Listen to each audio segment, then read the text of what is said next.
Dalam video saya yang sebelumnya, saya pernah menyebutkan bahwa ada hal non-teknis namun sangat mendasar yang harus kita miliki sebelum kita membuka usaha kita sendiri. Apakah itu? Saya tidak akan membahas itu lagi. Nanti bagi sahabat yang belum sempat menyaksikan atau yang ingin menyaksikannya kembali, boleh nanti ditonton lagi. Linknya akan tetap saya cantumkan di deskripsi video ini.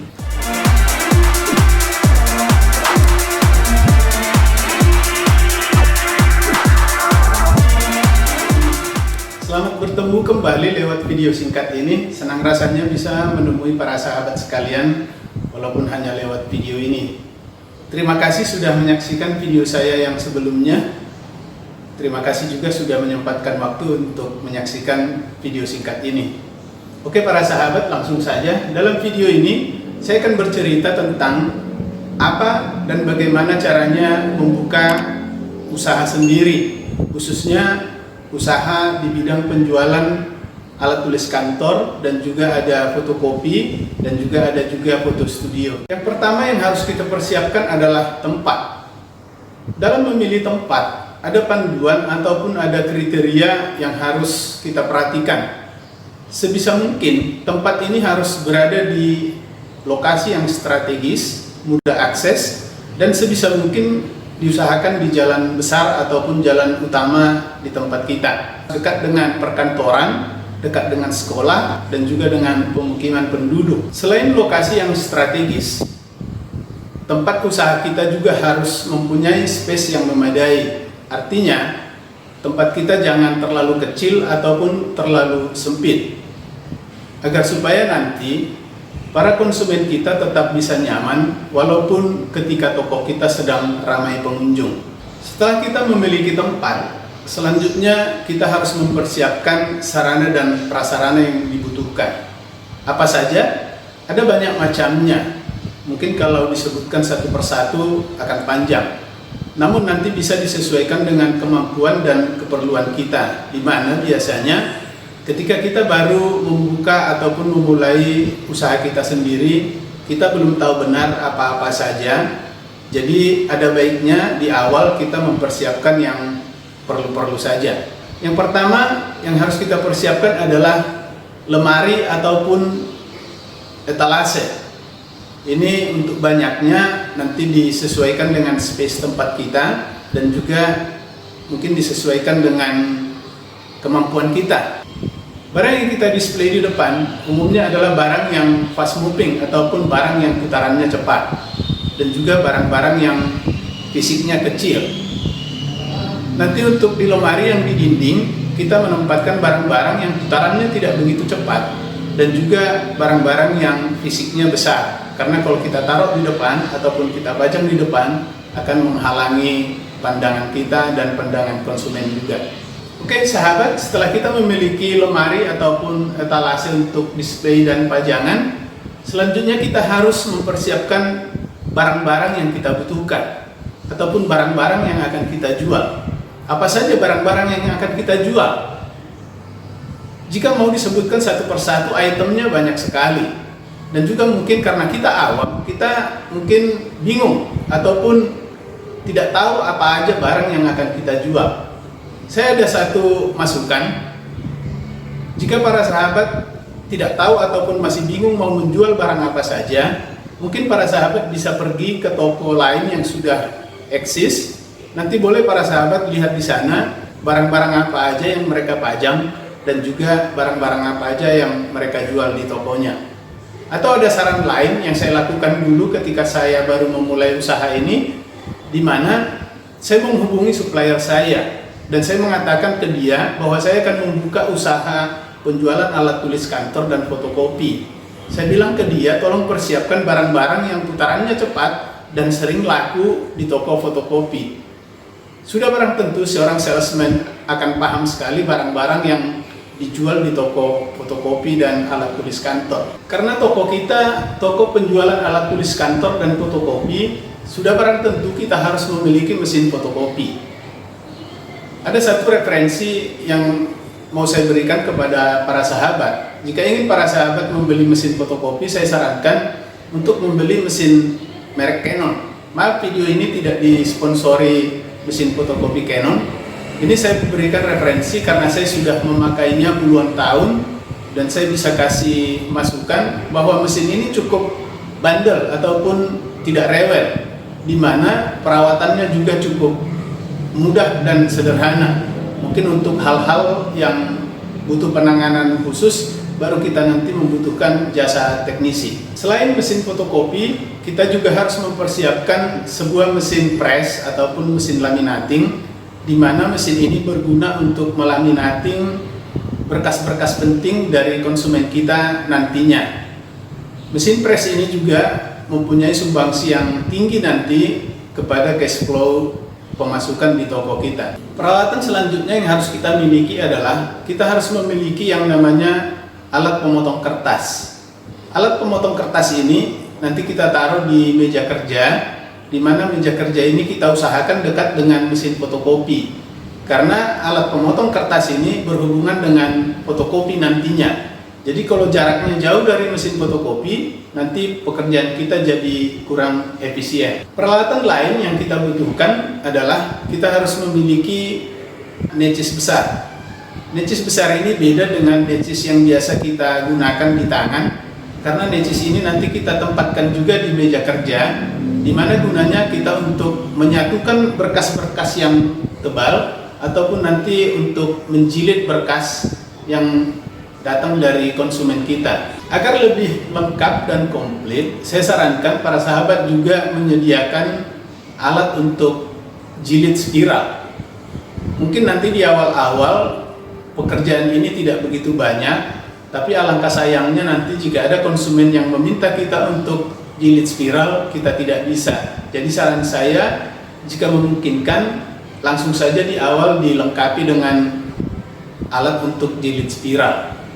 Barang ini juga tidak terlalu mahal dan juga cara pengoperasiannya juga nggak sulit untuk dipelajari. Kita juga perlu menyediakan lemari pendingin untuk minuman ringan, di mana penjualan minuman ini juga nanti akan sangat menunjang pemasukan untuk usaha kita. Peralatan selanjutnya yang harus kita miliki adalah personal komputer ataupun PC, di mana ini nanti gunanya konsumen jika membutuhkan untuk ngeprint ataupun untuk jasa pengetikan, jadi kita tetap bisa melayani konsumen. Dan juga komputer ini juga berguna nanti ketika kita ingin melakukan pencetakan foto ataupun editing foto. Kita juga harus mempersiapkan printer dan juga scanner, karena ini nanti sangat kita butuhkan dalam proses pengerjaan foto ataupun juga nanti dalam permintaan-permintaan lain yang mungkin di awal di luar prediksi, di luar dugaan kita.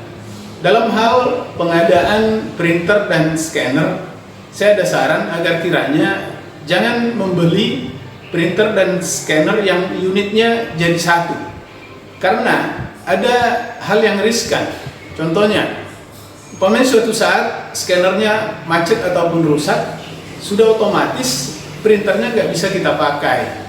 Jadi saran saya, belilah printer dan scanner yang unitnya terpisah. Oh ya para sahabat, sebelum saya lupa, saya ada saran sedikit ketika kita ingin membeli barang-barang yang ingin kita jual. Saran saya, perbanyak itemnya dulu, kuantitinya tidak perlu terlalu banyak, karena dalam kenyataannya nanti akan ada barang-barang yang slow moving dan juga ada barang yang fast moving ataupun yang putarannya cukup cepat.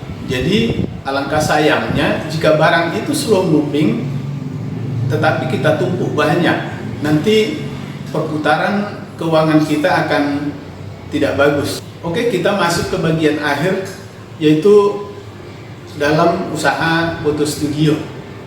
Sebelum kita menentukan usaha foto studio, saya ada masukan juga buat para sahabat. Yang pertama yang harus kita pikirkan, kita ingin di bidang yang profesional ataupun di bidang yang sederhana saja.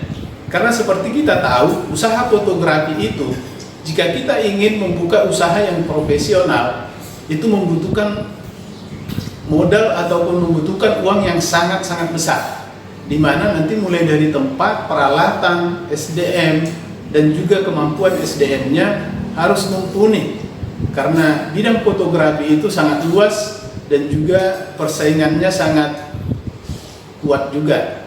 Jadi saran saya, sebelum kita memulai, kita tentukan dulu kita mau ada di bidang yang pro ataupun di bidang yang sederhana saja. Jika para sahabat ingin membuka usaha fotografi yang profesional, hendaknya jangan digabung dengan bidang usaha lain supaya kita bisa lebih fokus. Sesuai dengan usaha saya, di sini saya akan bercerita tentang usaha foto studio yang sederhana saja. Karena usaha ini saya gabungkan dengan bidang-bidang yang lain. Oke sahabat, apa saja yang kita butuhkan? Yang pertama yang harus kita miliki adalah kamera DSLR. Selanjutnya apa? Kita harus memiliki alat lightingnya ataupun alat pencahayaan, yaitu lampu flash, nanti plus dengan softboxnya, dan juga sudah barang tentu dengan stand lampunya. Selanjutnya apalagi yang kita perlukan? Kita harus memiliki beberapa lembar background ataupun latar belakang foto, nanti agar kita bisa lebih leluasa dalam melakukan pemotretan ketika konsumen kita membutuhkan warna layar tertentu. Dalam hal lighting sebenarnya butuh beberapa titik pencahayaan, namun dalam hal ini sesuai dengan temanya yang sederhana, saya hanya menggunakan 2 titik, yaitu kiri dan kanan. Nanti kekurangannya bisa kita atasi di proses editing di komputer. Oke sahabat, demikian video kali ini.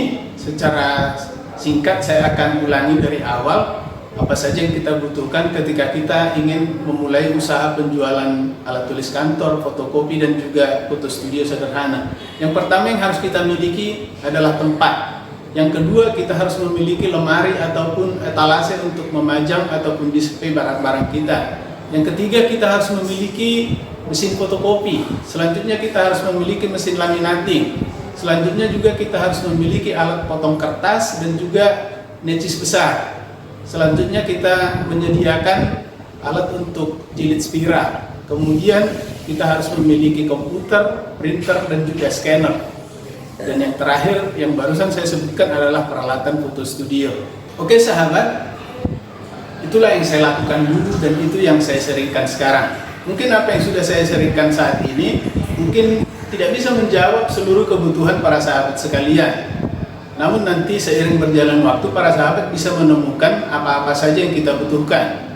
Yang bisa saya katakan di sini, jangan pernah takut untuk membuka usaha sendiri.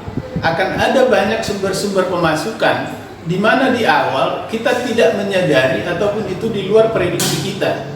Nanti konsumen akan meminta kita untuk mengerjakan sesuatu, untuk melakukan sesuatu di mana sebelumnya kita tidak terpikirkan. Dan ini tentu akan mendatangkan pemasukan kepada kita. Oke sahabat, sebelum kita berpisah, saya ingin mengatakan sesuatu. Sebelum kita memulai usaha, ada satu hal yang harus kita pikirkan. Menurut saya, seorang pemilik seharusnya mengetahui pengetahuan teknis tentang usahanya.